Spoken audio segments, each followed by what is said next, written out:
नमस्कार प्रणाम म श्री बिना राई सर्वोदय स्काउट ग्रुपको ट्रुप लिडर। आज म मेरो स्काउटिङ जर्नीको बारेमा भन्न गइरहेको छु। सर्वप्रथम 2079 सालदेखि म कक्षा 6 मा हुँदा म स्काउटिङमा आबद्ध भएको थिएँ।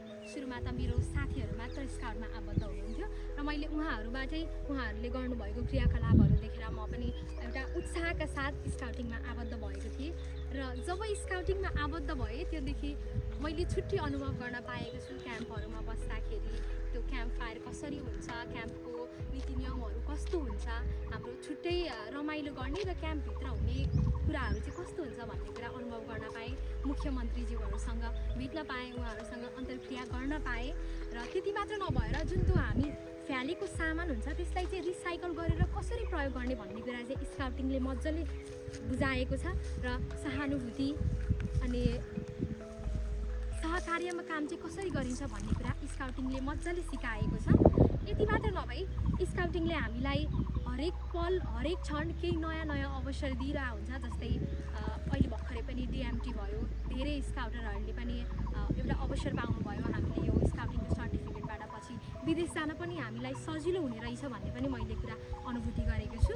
र सर्वोदय अङ्ग्रेजी माध्यमिक विद्यालयले गर्दाखेरि एउटा स्काउट जस्तो संस्थामा आबद्ध भएर मैले नेतृत्व गर्न पाएको छु। एउटा ट्रुप लिडर भएर एउटा ट्रुपलाई सम्हाल्दा चाहिँ कस्तो अनुभूति हुँदो रहेछ भन्ने कुरा चाहिँ मैले पाएको छु र त्यो हरेक व्यक्तिले पनि नेतृत्व क्षमता चाहिँ गर्न सिक्नुपर्छ भन्ने कुरा चाहिँ स्काउटले नै सिकाउँछ।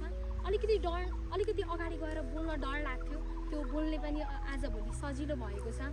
म अझै आफूलाई प्रोत्साहित गर्दै अघि बढ्न सक्ने भएकी छु र म सर्वोदय अङ्ग्रेजी माध्यमिक विद्यालय र सर्वोदय स्काउट ग्रुपका संरक्षक शिक्षकहरूलाई पनि हृदयदेखि नै धन्यवाद ज्ञापन गर्न चाहन्छु। किनभने उहाँहरूले मलाई यो अवसर दिनुभएको थिएन भने आज म एउटा ट्रुप लिडर भएर एउटा ट्रुपलाई हेर्दै हुँदिन थियो होला। र यति मात्र नभई हामीले स्काउटिङमा धेरै साथीहरू भेटाएका छौँ, जसबाट पनि हामीले धेरै कुरा सिक्न पाइरहेका छौँ। विभिन्न ट्रुप, विभिन्न स्काउट मास्टरहरूसँग अन्तर्क्रिया गरेर पनि स्काउटको बारेमा अझै आदान प्रदान गर्न हामीलाई सजिलो भएको छ।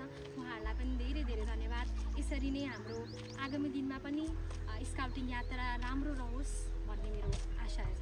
र ठाउँ अनुसार जस्तो नीति नियम हुन्छ त्यस्तै स्काउटमा पनि 10 नियम र 3 प्रतिज्ञाले नेपाली स्काउटलाई बाँधेको हुन्छ। र जुन गीतमा पनि भनिएको छ नेपाली स्काउटको गीत सुसदै म शुद्ध मन वचन र कर्म साथली, यो चाहिँ हरेक मानिसले आफ्नो जीवनमा चाहिँ यो शुद्ध मन वचनको प्रयोग गरेर अघि बढ्नुपर्छ जस्तो चाहिँ मलाई लाग्छ। त्यसैले अन्त्यमा स्काउट एक संस्था मात्र नभई अवसर प्रदान गर्ने माध्यम पनि हो। त्यसैले हामी सबै स्काउटमा आबद्ध हुन आवश्यक छ। स्काउटमा भनिएको छ नि, once a scout always a